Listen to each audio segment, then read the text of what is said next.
नागपूरमधल्या राष्ट्रीय महामार्गावरनं चालणाऱ्या वाहनांसाठी केंद्रीय रस्ते वाहतूक मंत्री नितीन गडकरींनी महत्त्वाचा निर्णय घेतलेला आहे।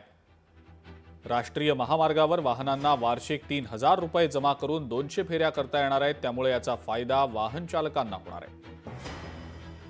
या संदर्भात गौंडखे टोल नाक्यावर आमचे प्रतिनिधी ज्ञानेश्वर पवार यांनी आढावा घेतलाय, आपण पाहूया।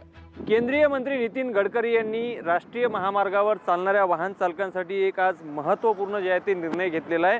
यामध्ये आहे ते आता टोल भरण्यासाठी वार्षिक फी भरावी लागणार आहे, ज्यामध्ये फक्त 3,000 रुपये भरून तुम्हाला 200 फेऱ्या जे आहेत ते राष्ट्रीय महामार्गावरून या ठिकाणी करता येणार आहे। त्यामुळे मोठी बचत जी आहे ती यामध्ये राष्ट्रीय महामार्गावर नियमित ये जा करणाऱ्या वाहन चालकाची यामध्ये एकूणच होणार आहे।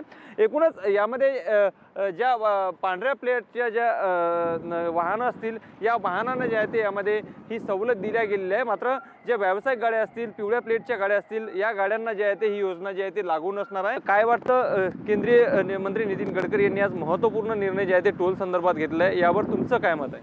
जे डेली रुटीनवाले आपले वाहनधारक आहेत त्यांच्याबद्दल हे चांगला निर्णय झाला आहे, कारण की फास्टॅगमध्ये रिचार्ज असल्यावर 100 रुपये जिथं प्रति व्हेकल लागत आहे, त्यापेक्षा जर आपल्याला 15-20 रुपयामध्ये ट्रॅव्हलिंग होत असणार, वाहनाच्या बद्दल आणि आपल्या सुरक्षतेबद्दल चांगला निर्णय गडकरी साहेबांनी घेतलाय असं माझं मानणं आहे। वार्षिक 3,000 रुपयाची योजना जर त्यांनी घेतली तर जवळपास 15 ते 20 रुपयामध्ये त्यांना जे आहे ते टोल पडणार आहे। त्यामुळे याचा फायदा नक्कीच सर्वसामान्य वाहन चालकाला देखील होणार आहे, अशी प्रतिक्रिया देखील आता या ठिकाणी येताना पाहायला मिळत आहे।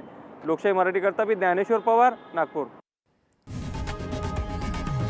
लोकशाही मराठी ऐका, पहा, जागरूक रहा।